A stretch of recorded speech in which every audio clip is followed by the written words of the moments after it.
हम दर्पण पढ़ रहे थे और दर्पण आपको हमने दो तरह का बताया था, एक समतल दर्पण और एक गोलीय दर्पण, एक प्लेन मिरर और एक स्फेरिकल मिरर, ठीक ना। स्फेरिकल मिरर दो तरह का होता है, एक होता है अवतल दर्पण, अवतल दर्पण, और एक होता है उत्तल दर्पण। तो इसी को समझते हैं हम, आइए स्फेरिकल मिरर को। इसमें क्या होता है, खोखला कांच का गोला लेंगे और जो खोखला कांच का गोला है वो पारदर्शी है, आर पार दिख रहा है, ठीक। तो एक गोला हमने लिया है, ठीक, गोला किसका है, कांच का है और पारदर्शी है, ठीक है। इस गोले को हमने काट दिया छोटा सा हिस्सा, और काटने के बाद या तो अंदर का पालिश कर देना है, आप खुद समझिए, इस अंदर को पालिश करेंगे तो चेहरा इधर से देखेंगे, और अगर इस बाहर को पालिश कर देंगे तो चेहरा अंदर से देखेंगे। पालिश किस चीज का करेंगे, तो या तो पारा लगाइए या तो लाल ऑक्साइड का पेंट लगा दीजिए। तो पारा या लाल ऑक्साइड का पेंट लगा के क्या कर देना है, पॉलिश कर देना है, ठीक। तो हमारे पास खोखला कांच का गोला है, खोखला कांच का पारदर्शी गोला है, हमने इसका छोटा सा हिस्सा ये काटा, और काटने के बाद या तो हमने बाहर का पॉलिश कर दिया,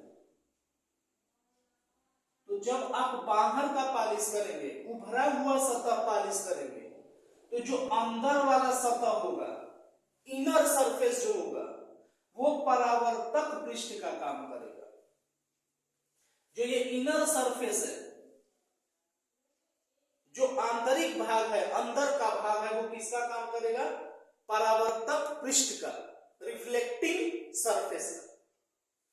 और जो आउटर सरफेस है, उभरा हुआ भाग है, वो हमने क्या कर दिया है, पॉलिश कर दिया है। कुल मिला के क्या ऐसे काटे तो भैया बाहर का पॉलिश कर दिया है, ठीक। इधर से हम अपना चेहरा देख रहे हैं, ठीक। दूसरा आप क्या कर सकते हैं, पॉलिश हम अंदर का कर दिए,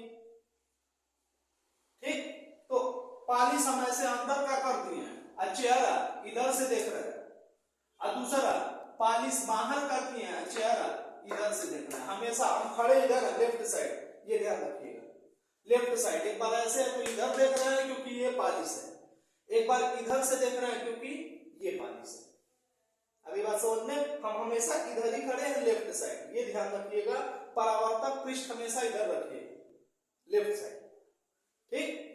अब समझिए, इसको जिसमें परावर्तक पृष्ठ अंदर वाला है, इसी का नाम है अवतल दर्पण,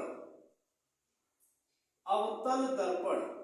और ये उठा हुआ पोर्शन है ना, उत्तल, तो इसका नाम है उत्तल दर्पण, ठीक, कॉन्वेक्स मिरर। और ये केव वाला पोर्शन परावर्तक पृष्ठ का काम कर रहा है, तो कॉनकेव मिरर बना लेंगे ना। कॉनकेव गुफा जैसे बनाइए, गुफा जैसे ऐसे, पॉलिश इधर का, ये हो गया कॉनकेव। ऐसे बनाइए उठा वाला, पॉलिश अंदर वाला, तो कॉन्वेक्स बना लेंगे। इतना बना के देख लीजिए एक बार। तो दो तरह का हम दर्पण पढ़ रहे हैं, कौन कौन सा, एक अवतल दर्पण और एक उत्तल दर्पण, ठीक ना।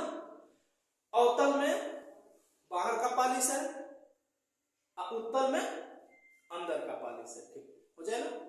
चलिए, हमने क्या किया है, इसको गोले से काट के निकाला है ना, तो यहां सेंटर था ना गोले का केंद्र। अब गोला तो हमने काट के निकाल दिया ऐसे एक हिस्सा, इसको कहते हैं हम वक्रता, ऐसा ना पूरा गोला, ठीक ना। अब ये जो कट के निकल गया ये वाला हिस्सा, इसका नाम है वक्रता। तो अब जो ये केंद्र है, देखिएगा ऐसे कंप्लीट अगर गोला बनाए हम, तो यहां सेंटर लिख सकते हैं।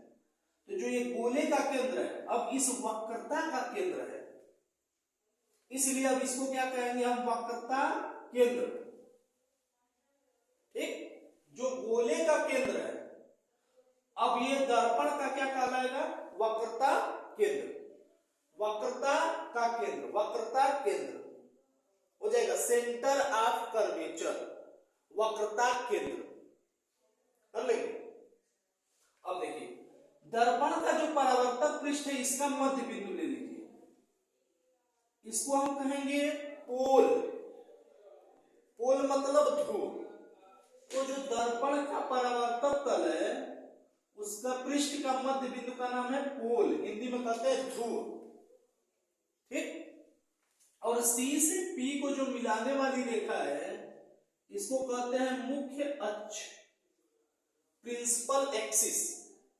तो यह है प्रिंसिपल एक्सिस, यह है पोल, यह है सेंटर ऑफ कर्वेचर। कोई पूछे C से P तक की दूरी, ठीक, C से P तक की दूरी क्या है भैया, ये त्रिज्या है ना ये, तो ये गोले की त्रिज्या थी। अब ये त्रिज्या किसका है, वक्रता का है, तो वक्रता त्रिज्या, ये वक्रता त्रिज्या है यहां तक C से P तक। आइए क्या है वक्रता केंद्र है, याद हो जाएगा। देखिएगा अवतल दर्पण ही हम अभी पढ़ेंगे, फिर उत्तल बाद में पढ़ लेंगे, ठीक ना। ऐसे बना दीजिए, ये दर्पण अवतल, मध्य बिंदु बनाइए P, फिर यहां बनाइए सेंटर C किधर बनाएंगे, गोला कंप्लीट करके बीच में C, ठीक।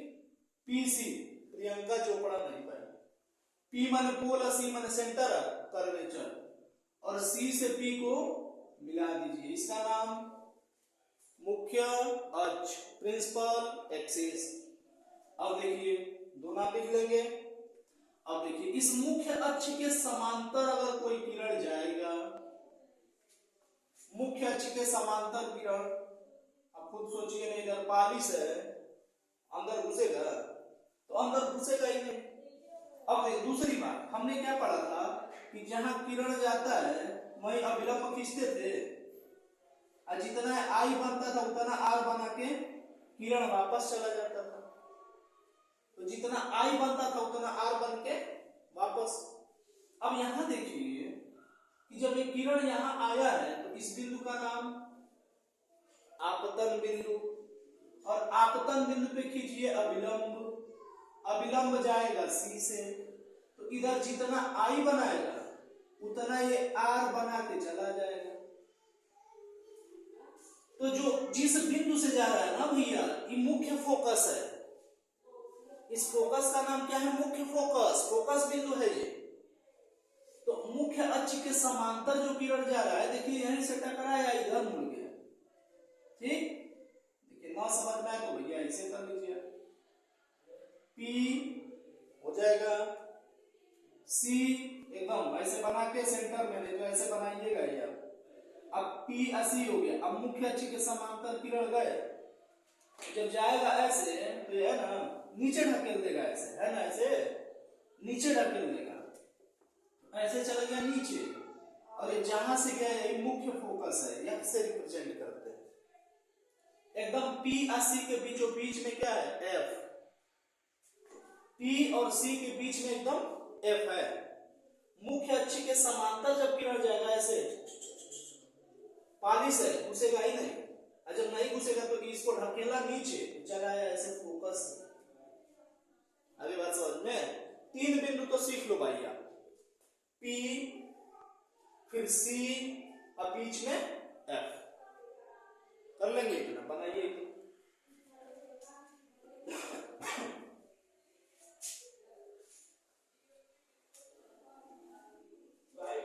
अब अवतल दर्पण से प्रतिबिंब बनाने के नियम पढ़ लेते हैं, और अवतल दर्पण से जो प्रतिबिंब बनेंगे ना तो 6 किरण आरेख पढ़ना है, 3 नियम समझेंगे, एक, और प्रतिबिंब बनाने के 6 किरण आरेख समझेंगे, और उत्तल का केवल 1 समझेंगे। पहले अवतल दर्पण के लिए नियम समझ लेते, नियम प्रतिबिंब बनाने। पहला नियम क्या है, पहले आप ऐसे अवतल दर्पण बनाएंगे, अब बीच में आप लिखिए P, जो ऐसे करने का ना कंप्लीट करके, और लिखिए यहां C, या ऐसे ही बनाइएगा कंपास लिखा ऐसे, और ऐसे मिला देंगे तो ये P और C को मिलाने वाली रेखा मुख्य अक्ष, और P और C के बीचों बीच में F। पहला नियम, अगर इस मुख्य अक्ष के समांतर ऐसे किरण जाए तो ये किधर ढकेलेगा, ऐसे नीचे, ठीक, मुख्य अक्ष के समांतर जाएगा तुरंत नीचे ढकेल देगा, F से होके जाएगा, ठीक। तो जो मुख्य अक्ष के समांतर आएगा वो F से, और जो F से आएगा वो मुख्य अक्ष के समांतर, जो F से जाएगा मुख्य अक्ष के समांतर। दूसरा नियम, पहला काम P C बीच में F, और जो F से आएगा, आप खुद देखिए ऐसे आ रहा है किरण, इधर पाली से घुसेगा अंदर, नहीं घुसेगा, यहीं से टकरा के मुख्य अक्ष के समांतर, तो जो F से जाएगा वो टकरा के मुख्य अक्ष के समांतर चला जाएगा। सब परिवर्तन के नियम के हिसाब से है, अगर यहाँ C पे हम अभिलंब खींचते हैं तो I R, यहाँ खींचते तो I R, I बराबर R हो जाता है। तीसरा नियम, ये P है, ये C और बीच में F, जो किरण C से आएगा, पीछे पढ़े भी थे कि जो अभिलंब से आता है अभिलंब से जाता है, तो जो C से आएगा वो C से ही वापस चला जाएगा। C से किरण आया यहाँ तक, ये पाली से तो अंदर घुसेगा नहीं, यहीं से टकरा के C से वापस चला जाएगा। तो तीन नियम है, जो मुख्य अक्ष के समांतर जाएगा टकरा के F से जाएगा परावर्तन के बाद, जो F से जा रहा है परावर्तन के बाद मुख्य अक्ष के समांतर, और जो C से जाएगा दर्पण से टकराने के बाद C से ही वापस। तीन नियम, जो समांतर वो F से, जो F से वो मुख्य अक्ष के समांतर, जो C से जाएगा वो C से वापस चला जाएगा। इन तीन नियमों के उपयोग करके अवतल दर्पण से 6 प्रतिबिंब बनाने के किरण आरेख समझेंगे, ठीक। तो उस 6 को समझ लेते हैं, फिर उत्तल दर्पण के 3 जो नियम समझ लेते हैं और एक समझ लेते हैं, ठीक। और जब ये कंप्लीट समझ लेंगे हम, ठीक ना, तो फिर समझेंगे हम इस पे बेस्ट क्वेश्चन, ठीक। अब देखिएगा एक बात और समझिएगा, जब ये समांतर किरणें जा रही है ना, हमने कहा ना ये किधर ढकेलेगा, नीचे, ये किधर, इधर, तो जब समांतर किरणें जा रही है तो देखिए इस बिंदु पे फोकस कर दे रहा है, मिला दे रहा है, तो किरणें मिल रही है ना एक जगह, तो जब किरणें मिलेंगी तो उस किरण पुंज को क्या कहेंगे, अभिसारी किरण पुंज। ये अभिसारी किरण पुंज है, ठीक ना।